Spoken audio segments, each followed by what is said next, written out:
Hello, Spooky Appalachia. I wanted to share a few creepy things that happened to me when I worked at a hotel in Christiansburg, Virginia.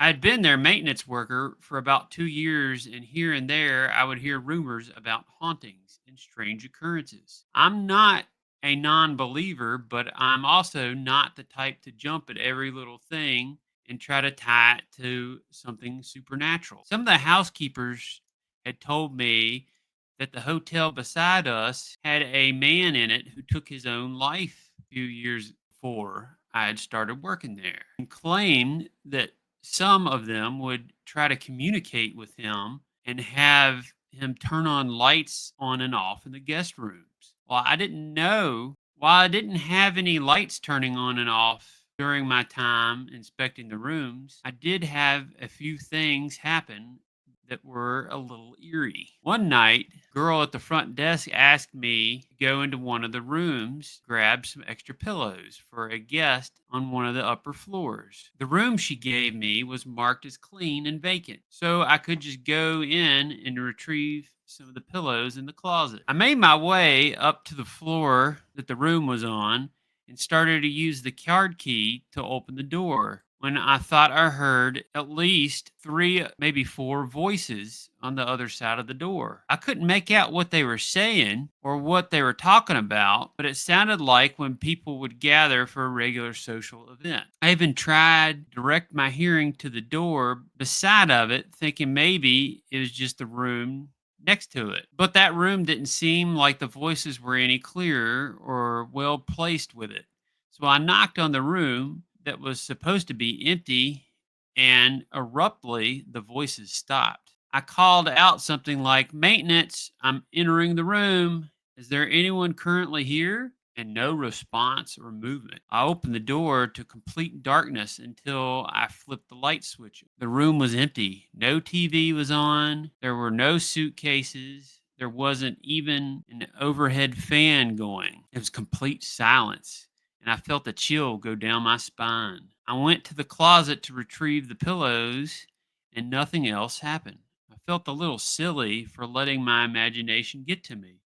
But when I came out of the room, I thought to myself, why is it so quiet here now? Wouldn't the group have picked up the conversation once they realized I was not coming in if they were in a different room? My second situation was in broad daylight and spooked me even more than the night of the voices. I was doing my usual rounds and waiting for 3 o'clock to roll around, so I passed my time by collecting trash bags from all of the bins and taking them to the dumpster out front. I don't remember what I was thinking about, but as I was heading back to the hotel from the dumpster, I heard footsteps quickly approaching me from the behind. Just to give you some context, I had a supervisor that would sometimes scare me just for fun, and he would scare me when he had the opportunity. However, because the dumpster is near the front of the hotel and not secluded, there was no place somebody could quickly or sneakily emerge from, and there is no good place to quickly hide. You have a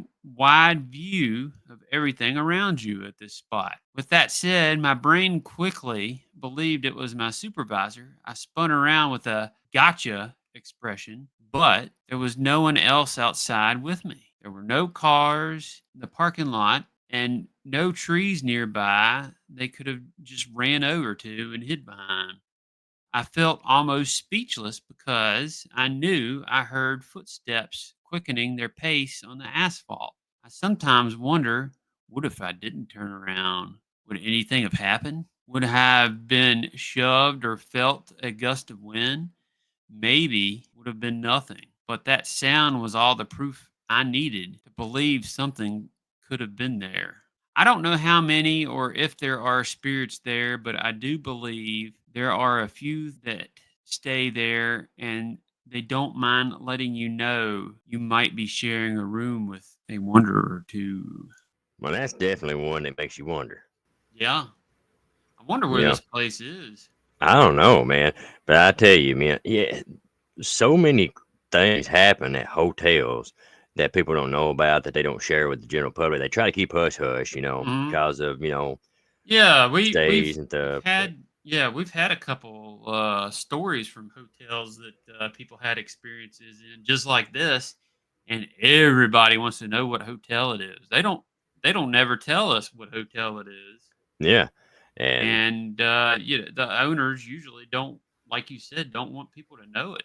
right. So you never really know what goes on in these hotels and places, things like that. And not only that, you don't really know what was there on the land before the hotel That's was and what true. happened then. Yeah. Yeah, man, there's just you never know when it comes to hotels. Oh yeah. Definitely an amazing one and definitely a spooky one. Oh yeah. Definitely wonder where it's at. Man. Yeah, I'd love to know so I could avoid it. Oh yeah. I have an idea since I grew up in Christiansburg. Right. You might have known.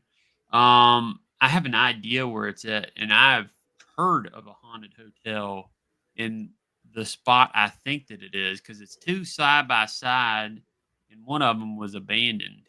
So, Ah, um, since they said it was the one next to it, something happened. It made me think of that because there was a lot of crime at the abandoned one. So right. I bet it was. I bet you're right, man. Uh huh. Man. Yeah. Hmm.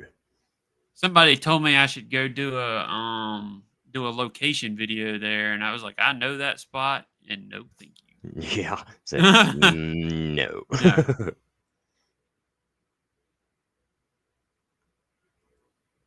but Yeah, yeah, definitely a there's cool some story. oh yeah, What were you absolutely. gonna say? Oh no, I was just gonna say, yeah, there's some places even we go, no.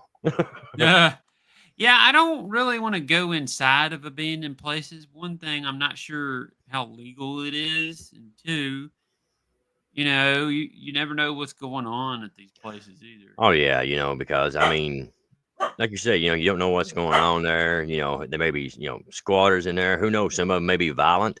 And like you say, some people say, if there's no trespassing sign, they can't do nothing to you. But still, I don't even want that kind of confrontation or anything to begin with. Hello? Dogs again. Ah, But yeah, really cool story. definitely. Definitely appreciate the guy or girl, I don't know who sent it in. But if you've got a story, be sure to send it to spookyappalachia@gmail.com. Or you can send it Absolutely. snail mail to P.O. Box 569, Radford, Virginia 24143. Be sure to smash that like button like it owes you money. Share out, share out. Tell your friends, tell your family, tell all the local haunted hotels, motels, everybody. Let them know to come subscribe. And don't forget, stay spooky. Stay spooky.